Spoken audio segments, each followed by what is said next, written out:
Hello student, बहुत बहुत स्वागत है डीके सर क्लासेस में। बाबू 22 फरवरी को ये पेपर में जाके छाप देना। ये जो मैं पेपर बताने जा रहा हूँ कोई सिंपल पेपर नहीं है, एकदम ही इसी में से क्वेश्चन फंसेंगे। एकदम अच्छे से इसको पढ़ के जाना, एक एक क्वेश्चन का आंसर मैं बता दूंगा।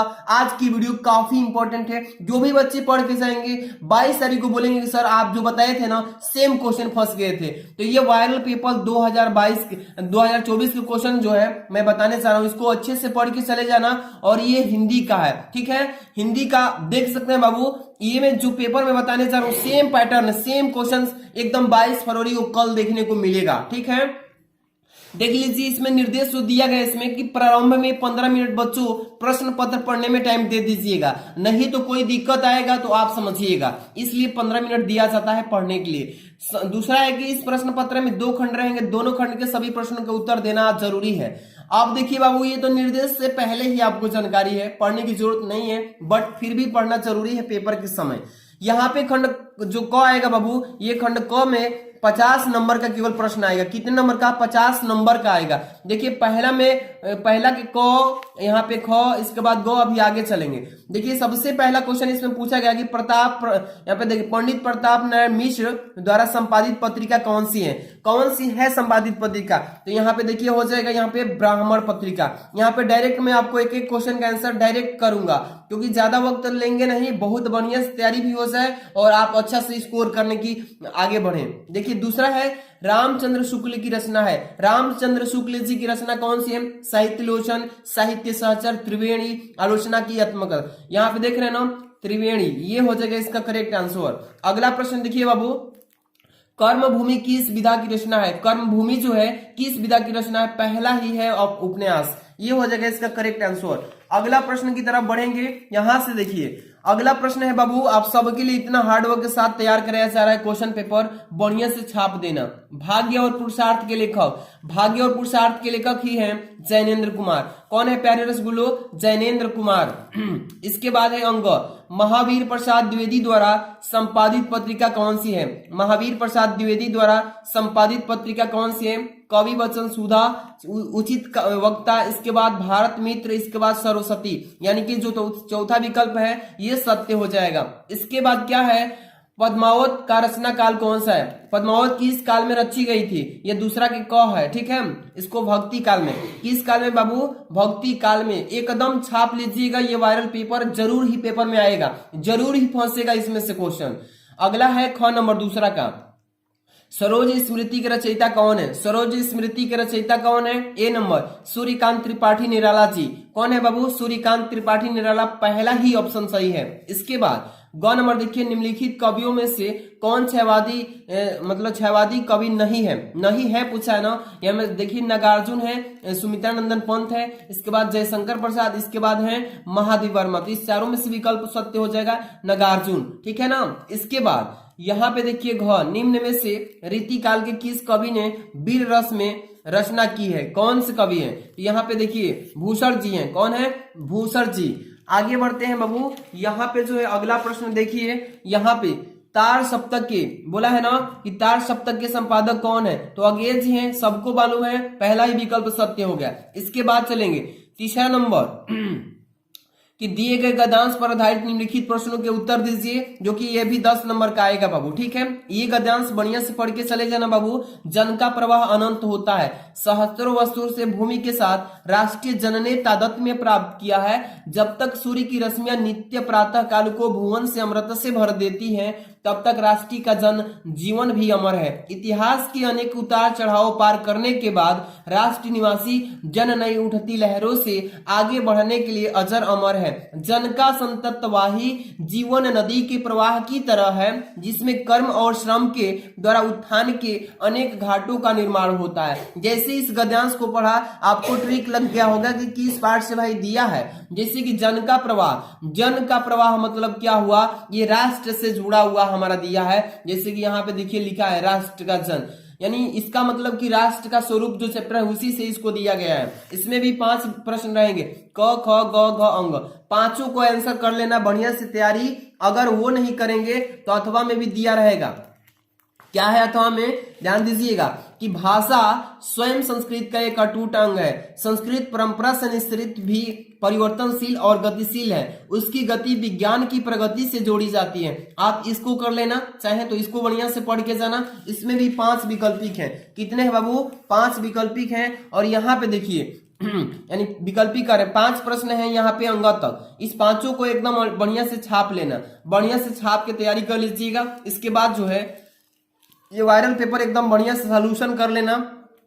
चौथा देखिए, दिए गए पद्यांश पर आधारित निम्नलिखित प्रश्नों के उत्तर दीजिए। 10 नंबर का ये भी आएगा। जैसे दुख की पिछली रजनी बीच विकसता सुख का नवल प्रभात। इसके बाद एक पर्दा यह झीना नील छिपाए हैं जिसमें सुखगार। इसके बाद जिसे तुम समझो हो अभिशाप जगत की ज्वालाओं का भूल।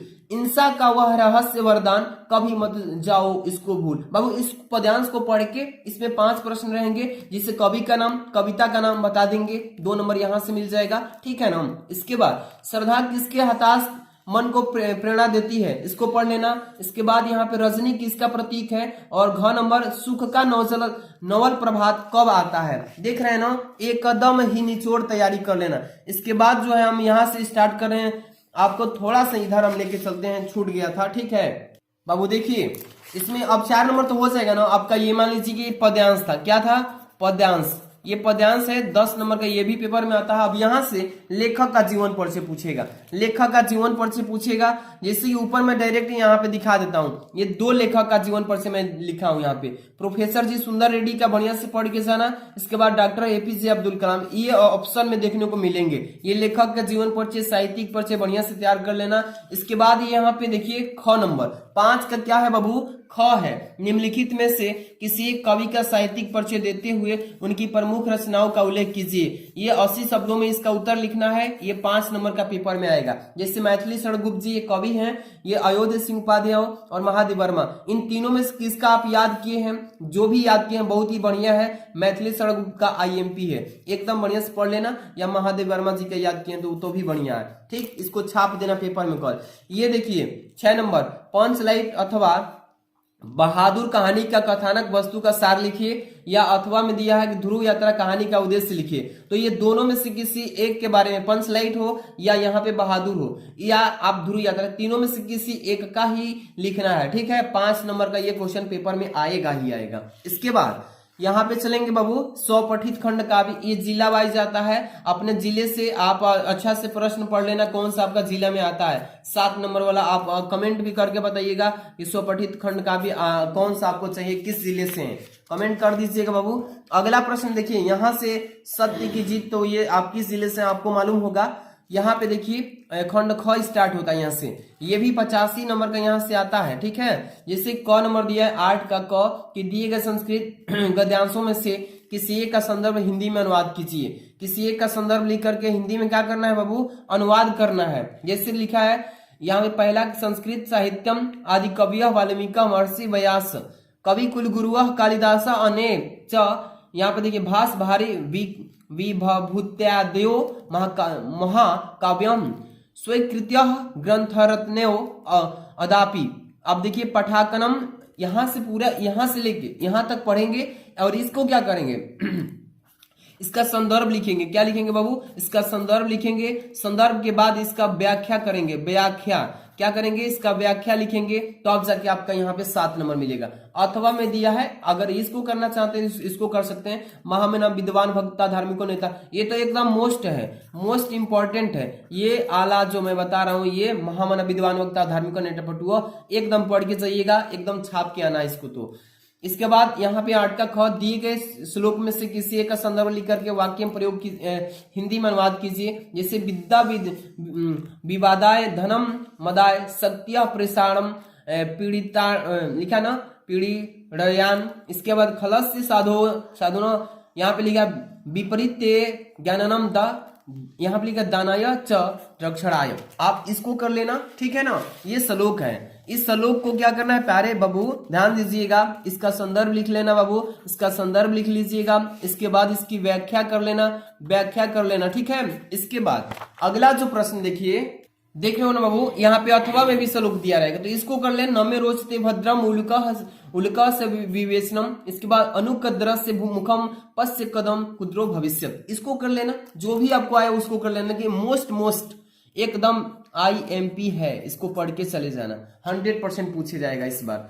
ये देखिए 9 नंबर, निम्नलिखित मुहावरों लोकोक्तियों में से किसी एक का अर्थ लिखना है बाबू, वाक्य में प्रयोग कीजिए। ये आंखों का तारा होना यहाँ पे दिया है, नाक में नकेल डालना, इसके बाद ग नंबर सावन हरे न भादो सूखे, इसके बाद घ नंबर मक्खन लगाना। इसमें आंखों का तारा होना, इसको अर्थ लिखेंगे, पहले क्या लिखेंगे, इसका अर्थ लिखेंगे, इसके बाद इसका वाक्य में प्रयोग करेंगे, प्रयोग लिख के ऐसे, तब जाके आपको 2 नंबर यहाँ पे मिलेगा। बढ़िया से पढ़ के जाना। इसके बाद यहाँ पे अपठित गद्यांश दिया है, अपठित गद्यांश को बढ़िया से पढ़ लेना। देख रहे हैं ना, अपठित गद्यांश जो है बाबू, इसको बढ़िया से पढ़ लेना। इसको 3 प्रश्न पूछेगा, यहाँ पे दिया है ना 3 प्रश्न, इस तीनों प्रश्न का जवाब इसी में से पढ़ के देना है। ये कोई हार्ड नहीं है, 5 नंबर का ये भी आएगा, अपठित गद्यांश पढ़ लेना, ठीक है। इसके बाद देखिए यहां से स्टार्ट होगा 11 का क, निम्नलिखित शब्द युग्मों का सही अर्थ का चयन करना है। जैसे श्रवण और श्रवण का क्या होता है, जैसे कि यहाँ पे हो जाए कान और भिक्षु, कान और भिक्षु हो जाएगा।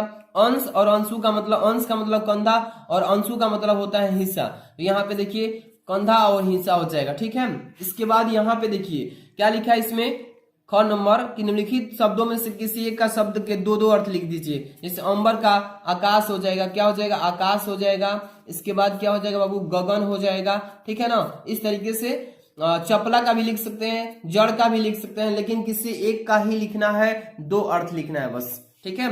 इसके बाद ग नंबर लिखा है कि निम्नलिखित वाक्यांशों के लिए एक शब्द का सही चयन कीजिए। जैसे कि पहला नंबर देखिए, जैसे कि वायरल एकदम है, अनुकरण करने योग्य, एकदम ही वायरल है, एकदम ही मोस्ट है बाबू, पढ़ के जाना, एकदम छाप के आएंगे। अनुकरणीय बोला जाता है, क्या बोला जाता है उसको, अनुकरणीय बोला जाता है। वन में रहने वालों को क्या बोला जाता है, वनवासी बोला जाता है, वनवासी, ठीक है ना। इस तरीके से पूरा तैयार कर लो। इसके बाद यहाँ पे देखिए 11 के घ पे, 11 के घ पे आ चुके हैं। जैसे कि निम्नलिखित में से किन्हें 2 वाक्यों को शुद्ध करना है, 2 वाक्यों को शुद्ध करना है। जैसे महादेवी वर्मा विद्वान कवित्री थी, यहाँ पे देखिए। इसके बाद अध्यापक कक्षा में पढ़ा रही है। इसके बाद तीसरा है तुम मेरे दोस्त, तुम मेरे से मत बोलो। चौथा है मैं लड़कों को पढ़ाया हूँ। ये चारों में से 2 को सेलेक्ट कीजिए और 2 को शुद्ध करके कॉपी में लिख देना है, बढ़िया से पढ़ के जाना इसको।